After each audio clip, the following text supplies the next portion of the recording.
ब्रह्मांडम, जिसमें वो hippie culture जो आई थी, दुनिया ने हमको दिया क्या, दुनिया से हमने लिया क्या, क्लाइम की। पूरे विश्व में इस तरीके की, जो शायद पहले भी रही होगी, लेकिन उसको इस तरीके की आवाज देने की शुरुआत की।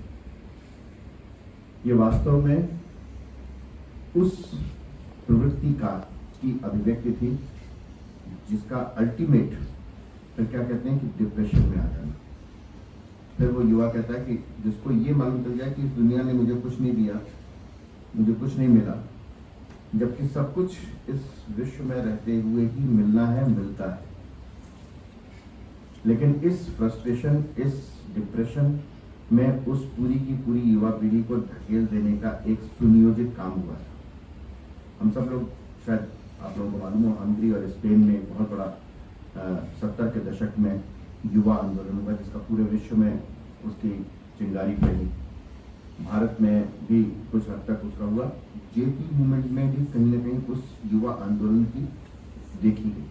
जेपी आंदोलन तो बहुत सकारात्मक था, लेकिन जेपी आंदोलन के समानांतर भारतवर्ष में जिस तरीके से उस समय से लेके अब तक और अब सबसे ज्यादा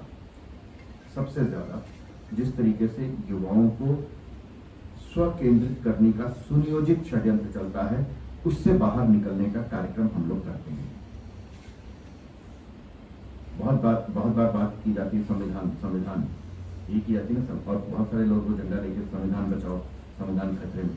संविधान अधिकारों के साथ साथ कर्तव्यों की बात भी करता है। तो पॉलिटिकल साइंस वाला है कि नहीं अभी यहाँ पर, है ना? हाँ, तो कर्तव्य भी हैं संविधान में, न भी हो, क्योंकि बहुत सारी बात तो ये करती है संविधान में नहीं लिखी, फिर भी हम करते हैं। संविधान में कहीं नहीं लिखा हुआ कि बड़ों को नमस्कार करना है, शायद गुरुओं को नमस्कार करना ही भारत के संविधान में शायद नहीं लिखा हुआ, लेकिन करते हैं ना हम लोग। और जो संविधान में लिखा हुआ वो भी नहीं, उसको भी करने के लिए कहना पड़े।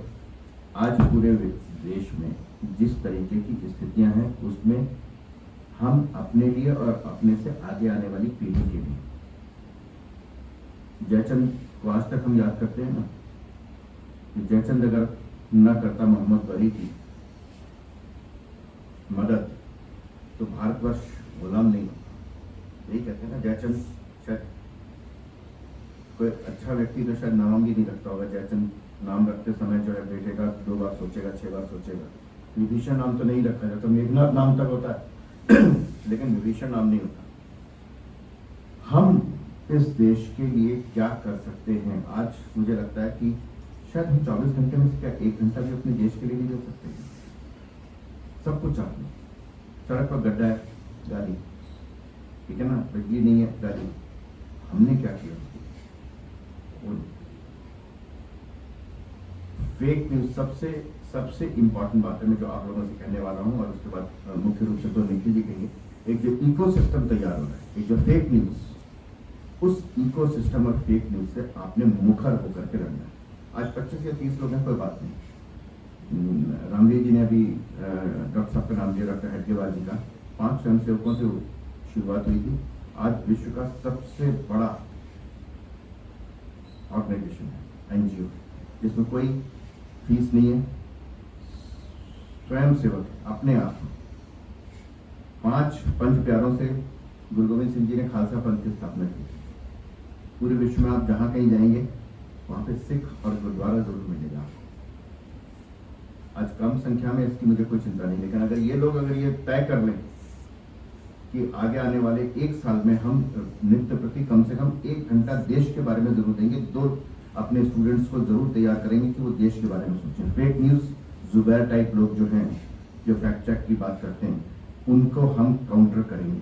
इस देश का इकोसिस्टम, जिसमें ये बता दिया गया कि अभिव्यक्ति की आज़ादी के नाम पे कुछ भी बोला जा सकता है, जितना इकोसिस्टम है उसको चेंज करने का, उसको परिवर्तित करने का, उसको आमूलचूल बदलाव ले आने का जिम्मा हम लेते हैं। ये 20 लोग कम नहीं है।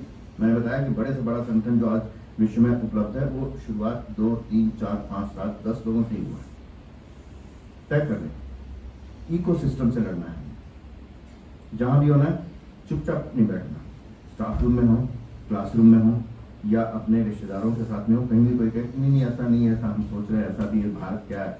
पहले बहुत ज़्यादा चलता था कि क्या नहीं तो हिंदुस्तान मारा गया, हिंदुस्तान में सब कुछ हो सकता है, हिंदुस्तान नहीं हो सकता, इस बात से लड़े, इस इकोसिस्टम से लड़े नहीं, ऐसा नहीं है। बहुत बदलाव हुआ है, बहुत ज़्यादा बदलाव हो रहा है। शायद आज से पहले देश का प्रधानमंत्री कहता था कि हम 1 रुपया भेजते हैं तो 15 पैसे मिलता है। आज ये स्थिति नहीं है, इसलिए बदल सकता है, करने वाला होना चाहिए। आज एक समय में क्या हालत थी आप सब लोगों को पता नहीं कितना मालूम है, लेकिन अमेरिका के राष्ट्रपति के सामने शायद हिंदुस्तान का प्रधानमंत्री लिपसिंग कर सकता था, बोलता भी नहीं था। आज अमेरिका का राष्ट्रपति पीछे भागता हुआ आता है, आपसे बात करनी। ये बदलाव हुआ है, अगर कोई चाहता है इस बदलाव को सस्टेन करने की, इस बदलाव को पहचानने की और उस जनता के बीच तक ले जाने की जिम्मेदारी कम से कम हम उन लोगों की है जो अपने आप को इंटेलेक्चुअल्स कहते हैं। एक इंटेलेक्चुअल ऑल्टरनेटिव डिस्कोर्स की जिम्मेदारी हमारी, और किसी और के लिए नहीं, अपने लिए कर रहे हैं। किसी संगठन के लिए नहीं, अपने देश के लिए कर रहे हैं ना। देश में अगर कोई बढ़िया चीज होती है तो क्या हमारी इज्जत नहीं होती क्या? अगर आज से पहले पासपोर्ट की इज्जत नहीं थी, आज पासपोर्ट वाले, अच्छा इंडिया से आपसे आपकी कोई तलाशी नहीं है, अगर ये है तो उसकी हमें फायदा मिलता है ना। इस सब की जिम्मेदारी हमारी। मैं निखिल जी ने जिस संगठन से जुड़े हैं, स्वामी विवेकानंद के नाम पर विवेकानंद केंद्र है। आप सब लोग से मैं कहूँगा, किसी न किसी समय दिल्ली में एक विवेकानंद के इंटरनेशनल फाउंडेशन है, चाणक्यपुरी में बहुत बड़ा ऑडिटोरियम में पूरा एक संगठन है, वहाँ पर काम करता है, जिससे आप सब लोगों ने देखा होगा जनरल GD बख्शी जुड़े हुए थे, तो बड़ी बड़ी मूंछों वाले, गुस्से वाले, ठीक है ना, और गुस्सा उनका जायज होता है। डोभाल साहब उससे जुड़े हुए थे, सुशांत सलीम जैसे लोग जुड़े हुए थे। ऐसे लोग जिस संगठन के साथ जुड़े हुए हैं, आज उसी संगठन से जो हमारे बीच में वक्ता है निखिल यादव जी उपस्थित हैं। कोई व्यक्तिगत स्वार्थ नहीं, घर छोड़ करके भारत की जनता और युवाओं के बीच में एक सकारात्मक ऊर्जा पैदा करना, ऐसे कितने लोग हैं? हम सब लोगों को, सिर्फ मुझे नहीं, हम सब लोगों को ऐसे व्यक्ति का अभिनंदन करना चाहिए, जो अपने से बाहर होकर के, अपने से इतर होकर के समाज के लिए कुछ कर रहे हैं। कोई स्वार्थ नहीं, कहीं कोई महत्वाकांक्षा नहीं। ऐसे हजारों लोग हैं जिनके बारे में आप लोगों को मालूम ही नहीं कि वो लगातार पिछले 90-100 वर्षों से काम कर रहे हैं या कर रहे थे, अब कहाँ हैं, नहीं है इस दुनिया में, कुछ मालूम नहीं। लेकिन उनकी तपस्या का, उनकी तपश्चर्या का प्रतिफल जो है वो भारतवर्ष आज भोग रहा है, देख रहा है। ऐसे तपस्वियों के प्रति हम सब लोग हृदय से, मन से, मनसा वाचा कर्मणा उनका स्वागत करें। ऐसे निखिल जी का मैं स्वागत करता हूँ। हमारे बीच में सुरेंद्र जी हैं। सुरेंद्र जी स्वयं आप सब लोग परिचित हैं, बौद्धिक रूप से, तार्किक रूप से, और कॉलेज की हर एक्टिविटी में, कॉलेज की हर गतिविधि में जिस तरीके से उनका पार्टिसिपेशन रहता है, बिल्कुल एकदम ऐसा निस्संग व्यक्ति, निष्प्रह व्यक्ति, जो कहीं किसी से किसी कोई जरा सा भी एक बिंदु जिसके बातचीत में कोई लगा नहीं सकता, ऐसे सुरेंद्र जी का मैं अभिनंदन करता हूँ। आज वे इस कार्यक्रम की व्यवस्था कर रहे हैं। रामवीर जी लगे हुए, रामवीर जी भी चाहते तो जैसे बाकी हम सब लोग तनख्वाह लेते हैं, तनख्वाह लेते जाते, आते ना आते इसका भी कोई नहीं। अगर कॉलेज की गतिविधियों में जिस हम क्षेत्र में हैं, उस क्षेत्र में हम अपने होने को सार्थक करें, की जिम्मेदारी रामवीर जी ने स्वयं ली है। ऐसे व्यक्ति जो रामवीर जी NSS में, स्टाफ एसोसिएशन में, भारतीय संस्कृति सभा में, और अभी और भी जहाँ भी इनको कहते हैं वहाँ पे विवेकानंद विचार मंच ये भी बना लेते हैं, स्वामी दयानंद विचार मंच। हम जिस कॉलेज में हैं दयानंद जी के नाम से, उनके दयानंद जी के विचारों को हम अपने इस यहाँ के माध्यम से आगे तक फैलाएं। ऐसा व्यक्ति हमारे बीच में है रामवीर जी। मैं रामवीर जी का भी बहुत बहुत बहुत बहुत स्वागत करता हूँ कि उन्होंने स्वयं अपने आप में जिम्मेदारी किसी ने दी नहीं है, हम स्वयं लें जिम्मेदारी है, ये उत्तरदायित्व दें। ऐसे मंच पर उपस्थित तीनों व्यक्तियों का मैं हृदय से अभिनंदन करता हूँ। कॉलेज की तरफ से, कॉलेज की प्राचार्य आज नहीं है, उनका स्वास्थ्य ठीक नहीं था, ऐसा भी मुझे मालूम चला, इसलिए वो उपस्थित नहीं हो पाई, नहीं तो वो होती यहाँ पर। मैं फिर से एक बार अभिनंदन करके निखिल जी के वक्तव्य को सुनने के लिए हम सब लोग उत्सुक हैं। बहुत बहुत धन्यवाद।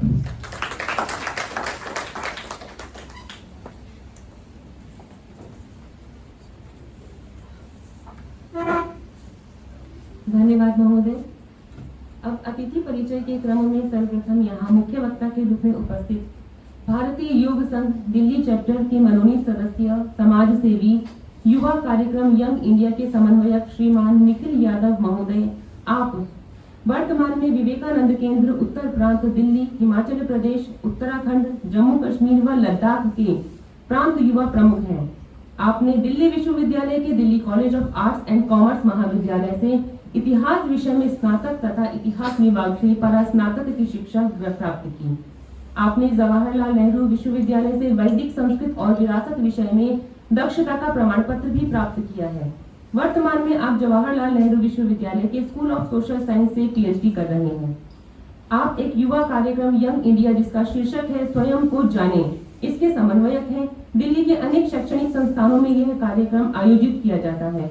आप दक्षिण एशियाई विश्वविद्यालय नई दिल्ली, दिल्ली विश्वविद्यालय के विभिन्न महाविद्यालयों, जामिया मिलिया इस्लामिया विश्वविद्यालय दिल्ली, एमईटी विश्वविद्यालय नोएडा, जीबी पंत कृषि व प्रौद्योगिक विश्वविद्यालय उत्तराखंड इत्यादि विश्वविद्यालयों में व्याख्यान व प्रस्तुति हेतु मुख्य वक्ता के रूप में सम्मिलित हुए हैं। साथ ही आप the Print Organiser, Panchjanya, Indus Scroll, OP India तथा आंशिक रूप से जनसत्ता, द पायनियर, दैनिक जागरण आदि राष्ट्रीय संस्करण के लिए लेखन कार्य हेतु नियमित रूप से संलग्न हैं। अतः समाज व संस्कृति के उपासक के रूप में इस कार्यक्रम में आपका हार्दिक स्वागत एवं अभिनंदन है। मैं श्रीमान निखिल महोदय को उनके वक्तव्य के लिए आमंत्रित करती हूँ कि वे अपने व्याख्यान से हम सभी का ज्ञान वर्धन करें।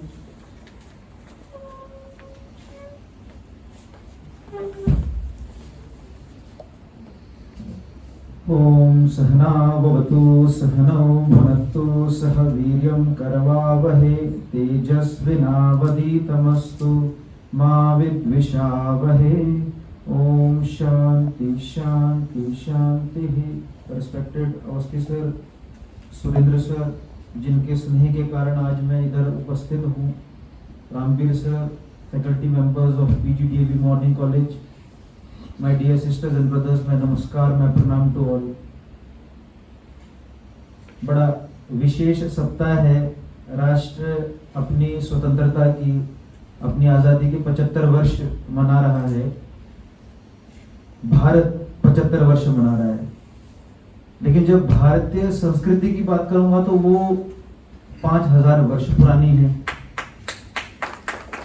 और स्वतंत्रता हम मना रहे हैं 75 वर्ष की। इसलिए इतिहास 75 वर्ष का बताएं या 5000 वर्ष का बताएं, ये बहुत बड़ा प्रश्न है एकेडमिशियंस के लिए। वर्ल्ड की 4 सबसे पुरानी सिविलाइजेशंस, जिसको हम मेसोपोटामियन सिविलाइजेशन कहते हैं, जिसको इजिप्टियन सिविलाइजेशन कहते हैं, जिसको चाइनीज सिविलाइजेशन कहते हैं, जिसको हम यहाँ की इंडस वैली सिविलाइजेशन कहते हैं, सरस्वती सिविलाइजेशन भी कहते हैं, उसमें अगर मूल रूप में अगर कोई आज भी जीवित है तो ये इंडियन भारतीय संस्कृति है।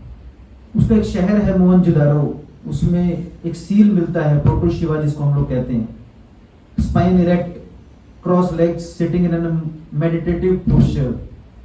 From there to Swami Vivekananda sitting on the last rock of India on 25th, 26th, 27th of December, 25, 26, 27 दिसंबर 1892, 1892।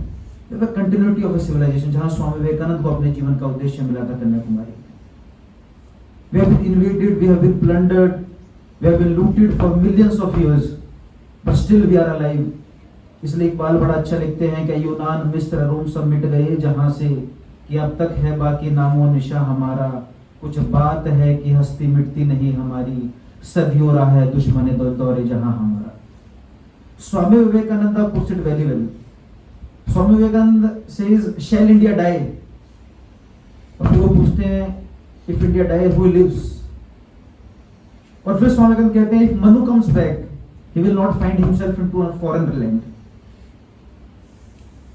जिस वेदों की, जिन वेदों की हम बात करते हैं, कुछ परिप्रेक्ष्य में उसमें आगे लेके भी आऊंगा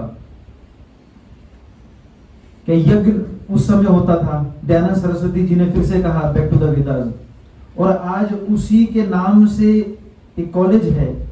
तो ये कंटिन्यूटी ऑफ सिविलाइजेशन, कंटिन्यूटी चल रही है, चल रही है, चल रही है। नहीं तो, और ये कैसे होता है, it is all like baton passing, baton pass होता है एक से दूसरे को, दूसरे को तीसरे को, तीसरे को चौथे को। इंडिया, भारत अकेला ऐसा देश होगा जहां आपको हर एक प्रकार का पंथ मिलेगा, हर एक प्रकार के सेक्ट्स मिलेंगे। शिया को पाकिस्तान में जगह नहीं होगी, लेकिन भारत में होगी। ये भारत की विशेषता है।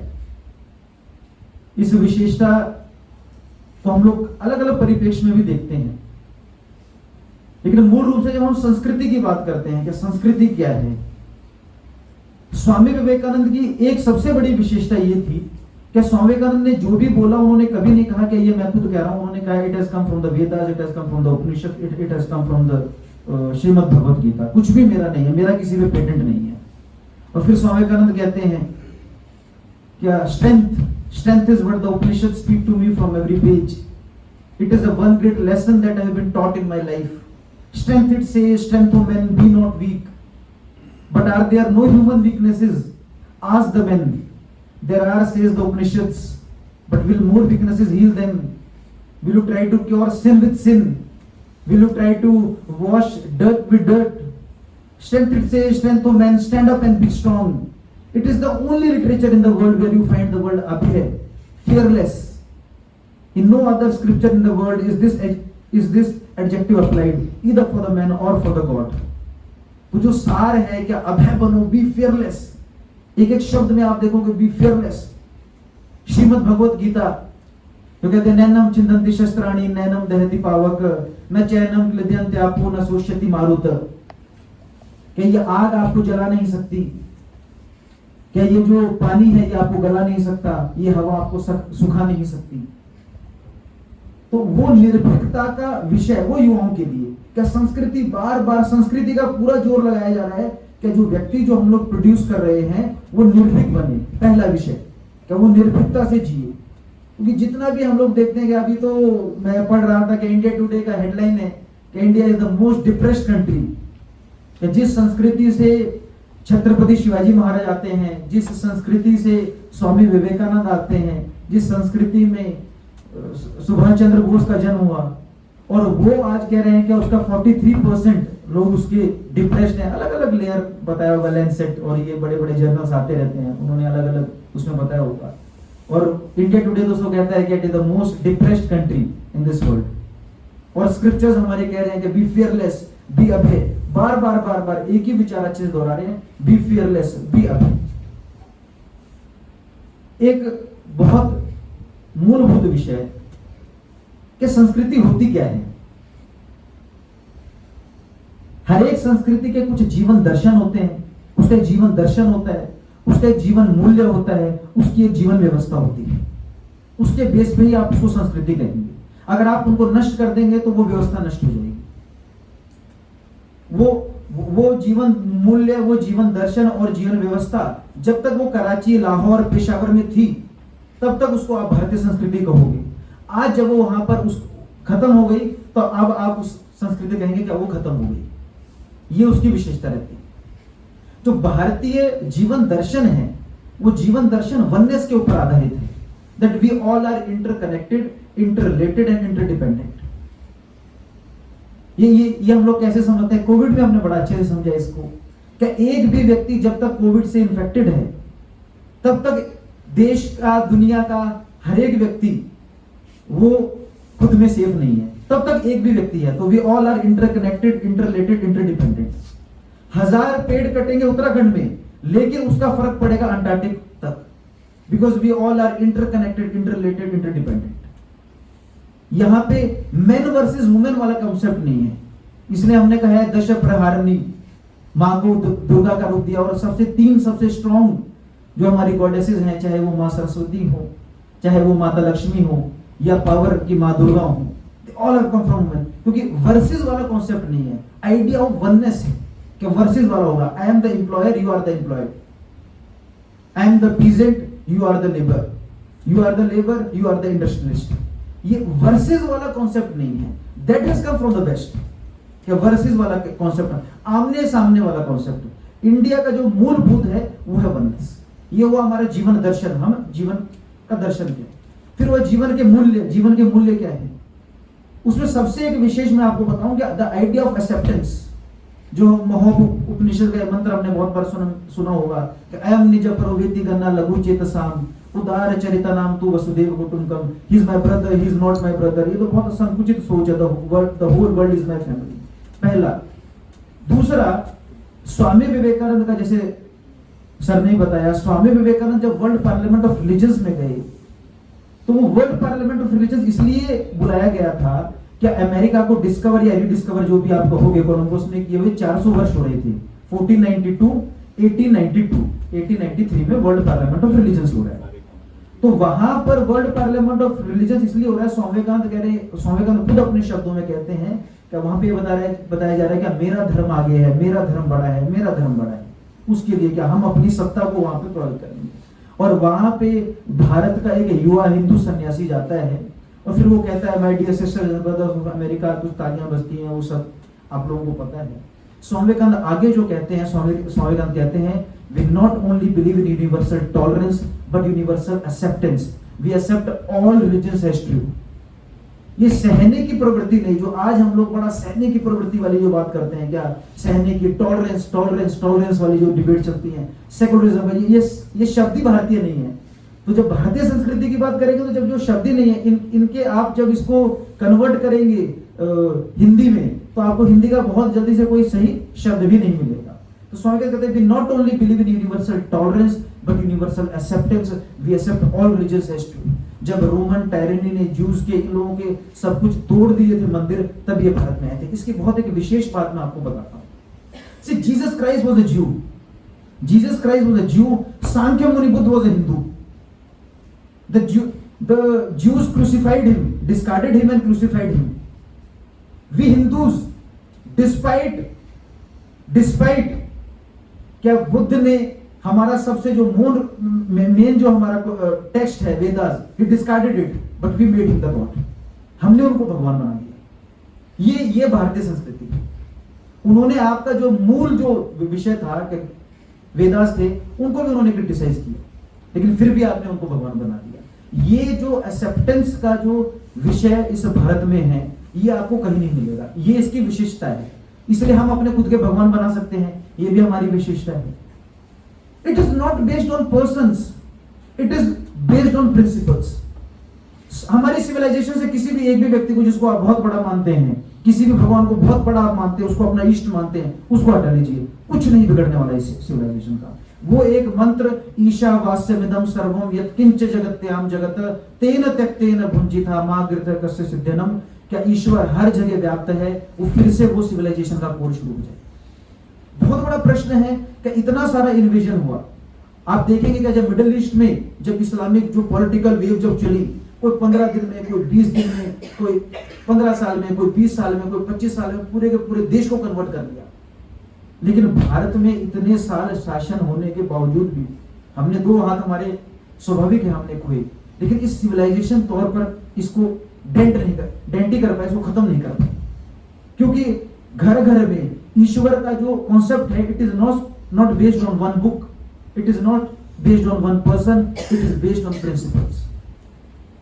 तो ये हमारे जीवन दर्शन, फिर हमारी जीवन व्यवस्था, ये भारत की विशेषता है, जीवन दर्शन और जीवन व्यवस्था। अब मैं कंक्लूड से पहले आपको एक साइंस का एक मैं उदाहरण देता हूं कि साइंस के बारे में बहुत बड़ी बातें की जाती है। जॉर्ज बसाला ने एक कॉन्सेप्ट दिया कि science originated in the west and then it diffused to the other parts of the country. तो साइंस वेस्ट में बना और फिर वो लेयर्स में 3 लेयर उसने बताया कि वो फिर पूरी दुनिया में उसमें वो फैला उसमें। उससे पहले यहाँ साइंस नहीं था। प्रफुल्ल चंद्र रे जी का अभी कुछ दिनों पहले 2 अगस्त, प्रफुल्ल चंद्र रे was father of the modern chemistry of India. उनकी साधना है कि उन्होंने 5-7 साल साधना करके उन्होंने बुक निकाली हिस्ट्री ऑफ हिंदू केमिस्ट्री। दुल्हान यूनिवर्सिटी उनको उस समय का जो जिसको हम डीएससी कहते हैं, डीएससी का डिग्री कहता है that is the last word of chemistry. हम में से कितने केमिस्ट्री के लोगों को ही पता होगा क्या भारत में कोई ऐसी पुस्तक है हिस्ट्री ऑफ हिंदू केमिस्ट्री? फिर उनको वो फ्रेगमेंटेड लगी और कॉम्प्रिहेंसिव काम करने के लिए उन्होंने 2nd वॉल्यूम निकाली history of Hindu chemistry part 2 1902 में पहले निकली, 1909 में दूसरी पुस्तक निकली। जब फर्स्ट ये एंग्लो मैसूर वॉर हो रहा था 1792 में, तो वहां पे एक व्यक्ति था कौवर जी, वो टीपू सुल्तान की तरफ से लड़ रहा था, उसका नाक काट दिया गया। और जब उसका नाक काटा तो उसका बड़ा मजा लिया गया। बाद में उसको किसी ने बताया कि राइनोप्लास्टी होती है पूना में, तो पूना जाओ और वहां पे राइनोप्लास्टी करो। राइनोप्लास्टी जो चरक और नगर अर्जुन वहां के समय से आती है, एंशिएंट टाइम से, और वो उसको करवाता है। कितने लोगों को पता होगा इसके बारे में। और वहां पे ये उस समय के ब्रिटिश गैजेट में ये सारा डॉक्यूमेंटेड है। ब्रिटिश ऑफिसर जो मेडिकल ऑफिसर्स थे वो उसको एग्जामिन कर रहे हैं वहां पे खड़े कर। और जब ब्रिटिशर्स पहली बार भारत में जब एंट्री कर रहे थे 18th सेंचुरी में, धर्मपाल जी की बड़ी अच्छी पुस्तक है क्या, science and technology in the 18th century. क्या उस समय चाहे आपका मोटार हो, चाहे आपका जिप्सम हो, चाहे आपका आइस हो, चाहे आपका पेपर हो, ये सारा काम उस समय भारत में हो रहा था। हमारे पास 5 सोलर ऑब्जर्वेटरीज है जिसको हम लोग जंतर मंतर कहते हैं। सिर्फ दिल्ली में नहीं है, राजा जयसिंह द्वितीय ने ये 5 बनाई थी। जयपुर से थे वो, एक उन्होंने जयपुर में बनाई, दूसरी उन्होंने दिल्ली में बनाई, उन्होंने काशी में बनाई है, उन्होंने मथुरा में बनाई है, उन्होंने उज्जैन में बनाई है। ये साइंटिफिक टेम्परामेंट, हमने किसी को साइंस के नाम पे किसी को मारा नहीं। वेस्ट ने जब साइंस की नई नई डिस्कवरीज आई थी तो उन्होंने अपने साइंटिस्ट को मारना शुरू किया, हमने किसी साइंटिस्ट को नहीं। तो ये रैशनल जो आउटकम था योग। अब इससे ये लास्ट विषय मैं आपके लिए समझाऊंगा, योग का विषय। इट इज नॉट अबाउट, अब बहुत सारी चीजें हैं जो मैं आपको बहुत बड़ी बड़ी बातें बता दूंगा संस्कृति की, फिर हम हिपोक्रेट्स भी हैं क्योंकि हम इसको एक्सेप्ट नहीं करते हैं। आज जब हम लोग ये पढ़ते हैं, बहुत सारे लोग मेरे से बहुत सारे प्रश्न पूछ रहे थे, मैंने उनको कहा कि योग दर्शन तो हमने दिया और डिप्रेशन भी हम ही है सबसे ज्यादा, क्योंकि हम उसको एक्सेप्ट नहीं करते। बहुत स्वामी विवेकानंद का एक बात बड़ा बहुत अच्छा मेरे को एक बात लगता है। स्वामी विवेकानंद कहते हैं anything that comes from the west reject it instantly until you don't have an enough reason to accept it. Anything that comes from India, accept it until you have an enough reason to reject it. हम लोग इसका उल्टा करते हैं। कुछ भी बाहर से आता है हम पहले उसको एक्सेप्ट कर लेते हैं, उसको झेलेंगे। इसलिए भगवनेवता बड़ा अच्छा कहती है। भगवनेवता कहती है are the countrymens of Shankaracharya and Bhaskaracharya inferior to the countrymen of Newton and Darwin? Be true sons of Bharatvarsha, not poor copies of Europe. हम तो पुअर कॉपी बन रहे हैं, एक कॉपी, दूसरी कॉपी, चौथी कॉपी, चौथी कॉपी, 5वीं कॉपी, छठी कॉपी। बड़ा तगड़ा विषय है कि इंग्लिश बोलने के चक्कर में हिंदी लिखना भूल गए हम लोग। इंग्लिश इतनी रटने लग गए हम लोग कि इंग्लिश तो नहीं आया, स्वाभाविक है, लेकिन हिंदी भी भूल गए।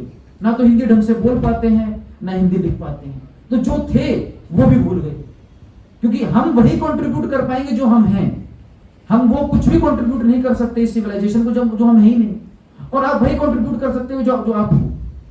एक क्रिश्चियन बंदा आया, बहुत अच्छा इंसान था, वो नागालैंड पहुंचा। नागालैंड में एक बहुत बड़ी पॉपुलेशन कन्वर्ट हो चुकी है क्रिश्चियनिटी में। वो वहां पे मिला और उसने कहा यार आपके यहाँ क्या होता है? उसने कहा मैं गिटार बजाता हूँ। बोला ये तो हमारे वेस्ट से आया है।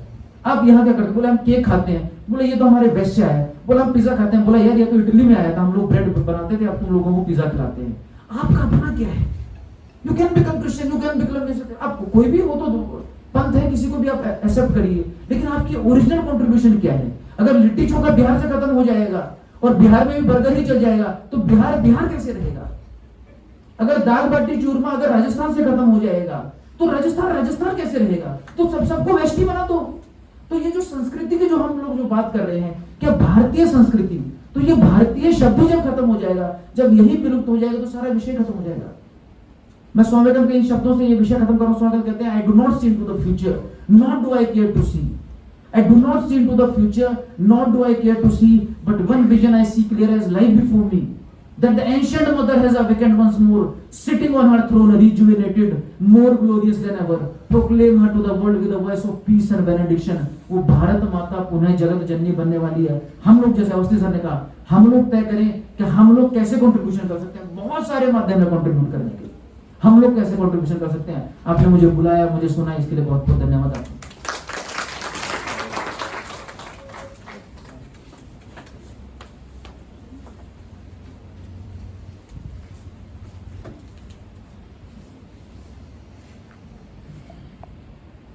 आपने अपने वक्तव्य में भारतीय संस्कृति के मूल एवं उसकी व्यापकता को स्वामी विवेकानंद दयानंद सरस्वती के मूल्यवान विचारों द्वारा बताया।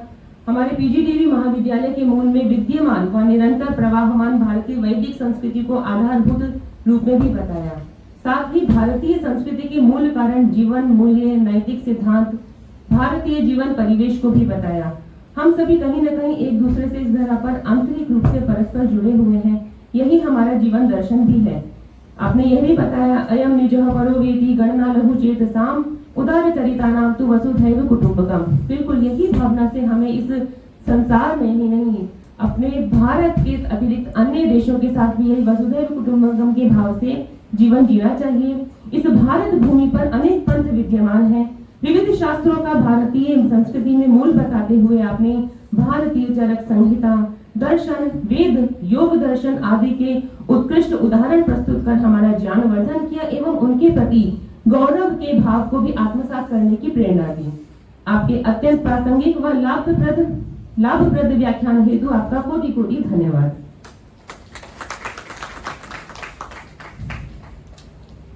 इसके पश्चात हमारे मध्य अध्यक्ष के रूप में उपस्थित वित्त व अंतरराष्ट्रीय व्यापार के विशेषज्ञ, ई कॉमर्स प्रौद्योगिक गतिविधियों के लिए सदैव सक्रिय, अंतरराष्ट्रीय सहयोग परिषद के आजीवन सदस्य आदरणीय डॉक्टर सुरेंद्र कुमार महोदय, आप वर्तमान में पीजीडीएवी महाविद्यालय के वाणिज्य विभाग में वरिष्ठ संकाय सदस्य हैं।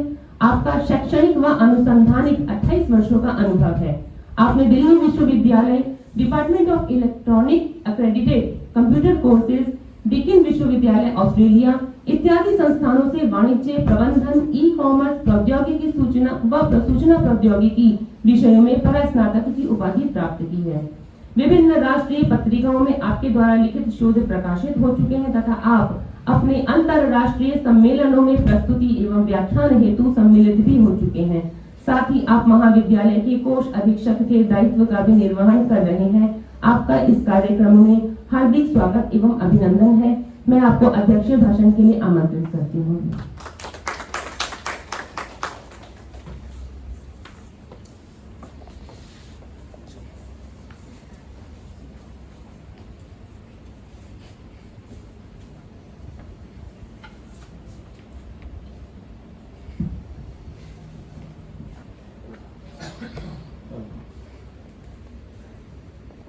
मैं पहले तो सभी का धन्यवाद करता हूँ कि आपने मुझे बोलने का ये अवसर दिया है और विषय के ऊपर अवस्थी जी ने, रामवीर जी ने और हमारे आज के मुख्य अतिथि निखिल जी ने काफ़ी प्रकाश भी डाला है।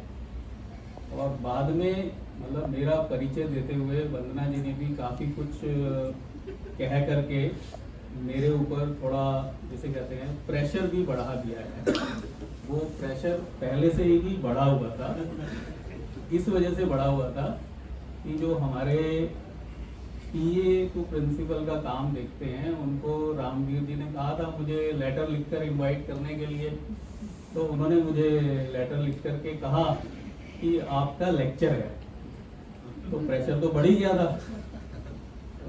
बाद में मुझे पता लगा कि अध्यक्षता करनी है, तो ऐसा मैंने अक्सर सुना है कि अध्यक्ष को कम बोलना चाहिए। तो ये जान करके कि मुझे अध्यक्षता करनी है, तो आज का विषय बड़ा मुझे मतलब बड़ा ज्ञानवर्धन मुझे लगा, अच्छा विषय था और निखिल जी ने तो उसके ऊपर विस्तृत तौर पर बताया भी है सब। मेरा तो ज्ञान इसमें बहुत ही लिमिटेड है, लेकिन जैसे कहते हैं ना कि मूल्य, तो मूल्य व्यक्ति के अपने भी होते हैं, मूल्य जिस परिवार से जुड़ा है उसके भी होते हैं, जिस संस्था से जुड़ा है उसके भी मूल्य होते हैं, जिस समाज में रहता है, जिस देश में रहता है उनके भी मूल्य होते हैं। और वैसे हम अर्थशास्त्र में भी पढ़ते हैं मूल्यों के बारे में, प्राइसेस के बारे में, लेकिन अभी उसकी बात मैं नहीं करूंगा। अभी मैं उसको एक जेनरिक तौर पर ही कहूंगा और संक्षिप्त में ही कहूंगा। तो हम जनरली ये कहते हैं कि जितना हम आचरण में लाते हैं उतना ही उसका महत्व होता है, और जितना उसका महत्व होता है उतने ही उसके मूल्य होते हैं। जैसे हम आचरण में लाना कम कर देते हैं तो मूल्य कम हो ही जाता है, तो उसे हम कहते हैं कि मूल्य का ह्रास होना। अब जो मूल्य का जब ह्रास होता है तो हम ये कहते हैं कि देखिए हमें अक्सर हम युवाओं को दोष देते हैं कि देखो युवाओं में मूल्यों का ह्रास दिखता है। सच्चाई मतलब मुझे ऐसा लगता है कि सच्चाई इसके बिल्कुल ही विपरीत होती है। जो मूल्यों का ह्रास आप सब लोग तो युवा बैठे हैं, चाहे युवा प्राध्यापक ही हैं, गिनती के छात्र भी हैं, लेकिन वास्तव में जो मूल्यों का ह्रास है वो उससे पहली जनरेशन की वजह से हो चुका होता है, और वो मूल्यों का ह्रास हमें युवाओं के आचरण में दिखता है, क्योंकि उनके पास उसे जज करने का पिछली विरासत से, जो इमीडिएटली पिछली विरासत है, उसके आचरण में नहीं दिखता है, तो उस वजह से वो ह्रास हमें युवाओं में दिखता है, तो हम युवाओं को दोष देते हैं। जबकि कई बार हमें ये सच्चाई दिखती है कि अच्छा ये तो आचरण एक्चुअली हमारा है, जिसकी वजह से ये ऐसा कर रहे हैं, इन्होंने हमें ऑब्जर्व किया और उन्होंने इसी को मूल्य मान लिया। तो उस प्रकार से ये मूल्यों के अंदर, अच्छा कई बार क्या होता है कि किसी भी व्यक्ति के साथ, संस्था के साथ, परिवार के साथ, देश के साथ विकट स्थिति आ जाती है, किसी के लिए 10 वर्ष की, किसी के लिए 50 वर्ष की, मे भी देश के लिए 1000 वर्ष की विकट स्थिति आती है। तो जैसे कहते हैं उसमें भी ह्रास क्या, पतन हो जाता है मूल्य। लेकिन शायद यदि विरासत लंबी हो तो वो मूल्य अपने सुषुप्त अवस्था से भी उठ खड़े होते हैं, और इतना अधिक उठ खड़े होते हैं कि हमें ये ध्यान आता है कि देखिए हमारे मूल्यों में मजबूती है, और क्योंकि मूल्यों में मजबूती है, मूल्य शाश्वत हैं, अच्छे तरीके से अपनी जगह पर अडिग हैं, तो वो फिर से आचरण में भी आ जाते हैं। तो उस दृष्टि से यदि हम देखें तो वास्तव में जो पिछले कुछ वर्षों में हमें वो दिखने लगा है, वो उस सुषुप्त अवस्था से उठे हुए राष्ट्र के अंदर वो जागरण का एक तरीके से है। और ऐसा ही मुझे लगता है कि हमारे संस्था में भी, परिवार में भी, व्यक्ति में भी होता है। धन्यवाद।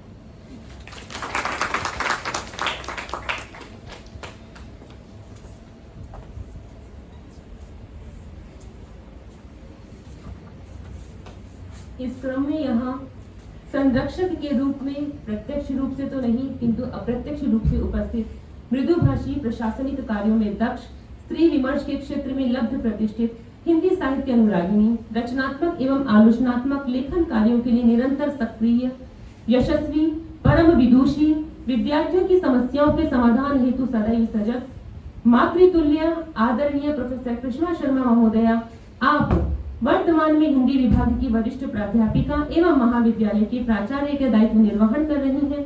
आपने दिल्ली विश्वविद्यालय के इंद्रप्रस्थ महाविद्यालय से परास्नातक तथा हिंदी विभाग से प्रभाकर माचवे धर्मवीर भारती के कथा साहित्य पर PhD की शोधोपाधि प्राप्त की है।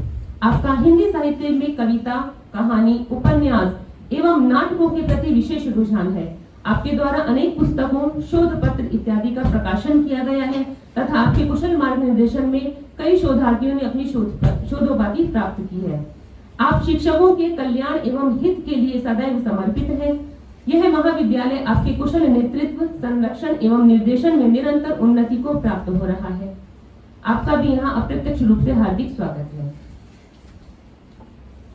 यहाँ उपस्थित संस्कृति के उपासक, कर्मठ व्यक्तित्व, समाज सेवी, हिंदी साहित्य अनुरागी हमारे वरिष्ठ प्राध्यापक प्रोफेसर अवनिजेश अवस्थी महोदय, आप वर्तमान समय में हिंदी विभाग के वरिष्ठ अध्यापक के रूप में कार्यरत हैं। अनेक पत्र पत्रिकाओं में आपके द्वारा लिखित शोध पत्र पुस्तकें प्रकाशित हैं। राष्ट्रीय व अंतरराष्ट्रीय सम्मेलनों में मुख्य वक्ता के रूप में आप सम्मिलित हुए हैं। अनेक शोधार्थियों ने आपके तीक्ष्ण अन्वेषण एवं कुशल निर्देशन में शोधोपाधि प्राप्त की है। अनेक समाचार चैनलों पर आपको आदर्श राष्ट्रीय प्रवक्ता के रूप में देखा जाता है। आप अपने ओजस्वी भाषण के लिए भी लब्ध प्रतिष्ठित हैं। अतः इस कार्यक्रम में आपका भी मैं हार्दिक स्वागत करती हूँ और धन्यवाद ज्ञापन के लिए मैं हिंदी विभाग के डॉक्टर भरत पवार को आमंत्रित करती हूँ।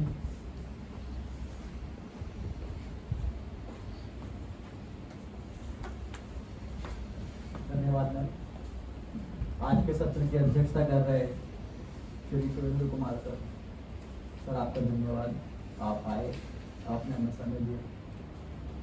अधिकांशतः मैं किसी भी कार्यक्रम में सुनता हूँ कि सर कोषाध्यक्ष हैं, बरसर हैं और धन की जो संचय करते हैं हमारे लिए, उसके लिए सर को हमेशा धन्यवाद दिया था। लेकिन एक और जो पक्ष है सर का वो ये भी, जब कार्यक्रम की रूपरेखा बन रही थी, एक विषय पर हम लोग फंस रहे थे आकर, ये विषय का चयन कौन सा किया जाए, किस विषय का चयन किया जाए या फिर किस प्रकार से विषय का चयन किया जाए। तो सर ने बहुत सहजता से कुछ विषय हमें सुझाए, जिसमें से आज का एक विषय भी है। सर प्रत्येक कार्यक्रम में सक्रिय भागीदारी निभाते हैं। सर आपका बहुत बहुत धन्यवाद। आज के कार्यक्रम के मुख्य वक्ता श्रीमान निखिल यादव जी, सर आपके वक्तव्य से मैं ही नहीं, मुझे लगता है कि सभागार में बैठा प्रत्येक व्यक्ति लाभान्वित हुआ होगा। सर आप आए, आपने हमें समय दिया, आपका बहुत बहुत धन्यवाद। कार्यक्रम में जिनका सानिध्य हमें मिल रहा है प्रोफेसर अभिजेश अवस्थी सर, सर भी लगभग हर कार्यक्रम में हमारे साथ रहते हैं और आपका सर रहना यहाँ पर हमें बल प्रदान करता है। सर आप यहाँ हैं, उपस्थित हैं, आपने हमें समय दिया, धन्यवाद सर। कार्यक्रम के संरक्षक प्रोफेसर कृष्ण शर्मा मैम, मुझे नहीं लगता कि जिन मैम के पास कभी हम जाते हैं किसी भी विषय को लेकर के, तो मैम उसके बारे में ज्यादा सोचती या फिर कभी मैम किसी चीज को मना करती। जब इस विषय को लेकर भी मैम के पास गए तो मैम ने शायद 1 या 2 मिनट का समय लिया हुआ, उसके बाद मैम ने कहा कि ठीक है कीजिए इस कार्यक्रम को।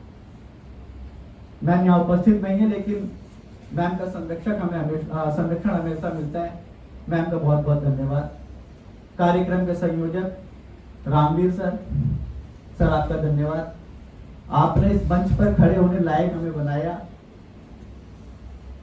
सर के पास जब भी हम जाते हैं किसी भी बात को लेकर के, कार्यक्रम संबंधित या फिर किसी दूसरी बात को लेकर के, तो सर उस बात को सुनने के बाद मुझे जहां तक लगता है और सब लोग उससे सहमत भी होंगे, उस बात को सुनने के बाद उस कार्य को करने के लिए तत्पर हो जाते हैं।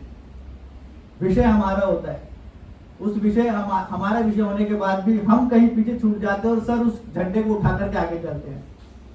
सर धन्यवाद। कोई भी कार्यक्रम मुझे लगता है कि श्रोताओं के बिना अधूरा होता है, कि उसकी कार्यक्रम की सफलता ब्रह्म श्रोता के नहीं हो सकती। मेरे सामने कुछ वरिष्ठ प्राध्यापक बैठे हैं, मेरे दोस्त बैठे हैं, मेरे मित्र बैठे हैं, मेरे विद्यार्थी बैठे हैं। आप सब लोग यहाँ पर आए, आपने वक्तव्य सुना, कार्यक्रम को आपने सुचारू रूप से आगे बढ़ते हुए देखा। आप सबका धन्यवाद।